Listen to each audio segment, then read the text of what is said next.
O, magandang umaga mga kalapatids. Yan, nakauwi tayo uli ngayong araw. Bale, 3 days na hindi tayo nakauwi.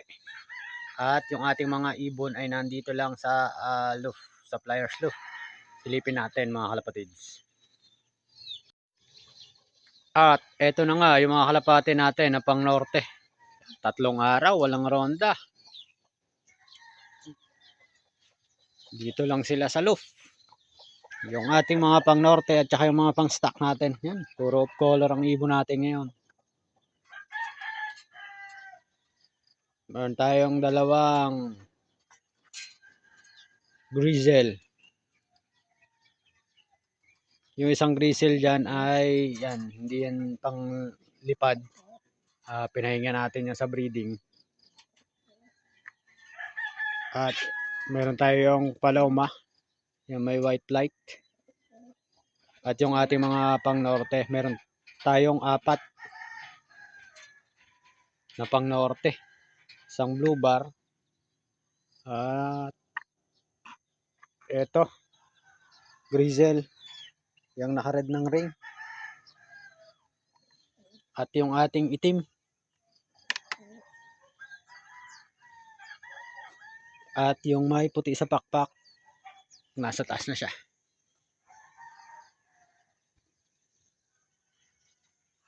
At meron tayong dalawang reserba, yung grizzle na yan at itong blue check.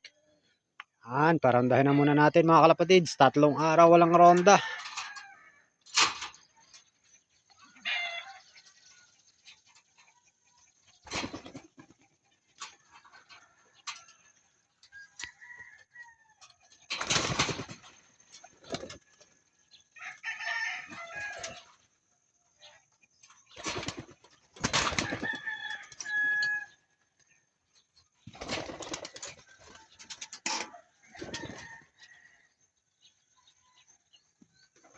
Hindi ko na ibukas ng ayos.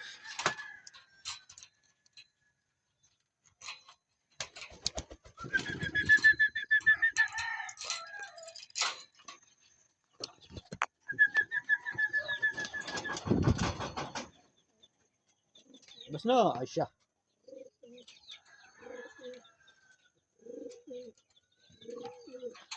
Yun.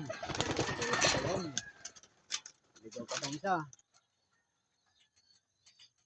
Hindi pa siya makalabas. Bas na.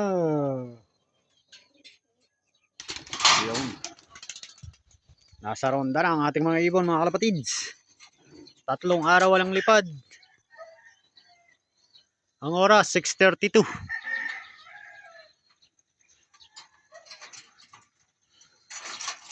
ng umaga. 3 araw walang ronda ang ating mga ibong pang norte.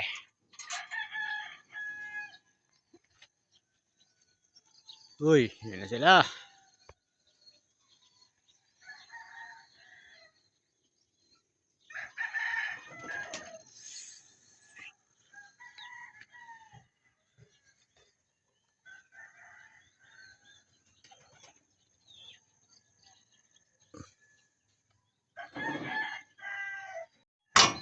Samantalang mga kalapatids ay may bumalik sa ating ibon. Yan, bale ito yung nauna ko nang na-breed na pang norte. May gitnang 1 buwan nung nawala yan at bumalik nung nakaraang uwi ko. Hindi lang natin na-videohan. Naka-red rin ng ring yan, pang norte. Ayan, swerte, umuwi na. At nakumpleto na uli yung ating team sa pang norte. Tamang tama. Yung isa naman nating ring na red ay naisalpak na rin. Kaya kumpleto na, 6 na uli yung ating pang norte. Off color yung nasuksukan ko. Samantala itong blue bar na to, swerteng swerte at bumalik. Marahil may gagawin pa sa ating loof ito o di ko muna inaalpasan at para masanay lang muna siya dito sa ating loof uli. dahil naliligaw siya. Doon nga siya nagpupumilit lumabas sa ating trapping door, samantala sinasara ko na yan.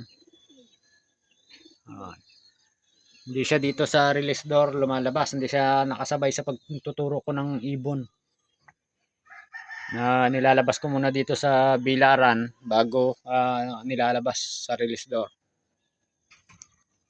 Ayan, medyo mailap na yung ibon natin mga kalapatids. Sa kabuuan, maganda yung katawan niyan, parang inalagaan talaga siya nung tinuluyan niya pansamantala. Ayan. At update tayo mamaya mga kalapatids sa ating mga breeder at sa iba pa nating mga ibon.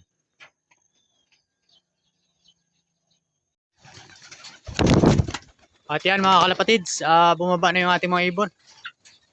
Konting ikot, bumaba na. 3 days na walang ronda. Pasukin na natin mga kalapatids.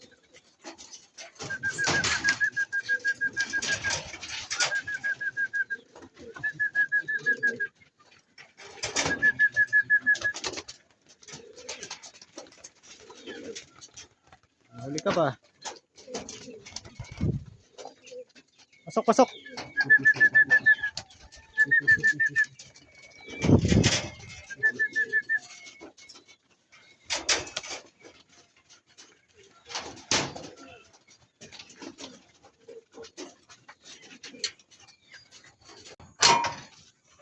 Silipin muna uli natin bago tayo gumaya.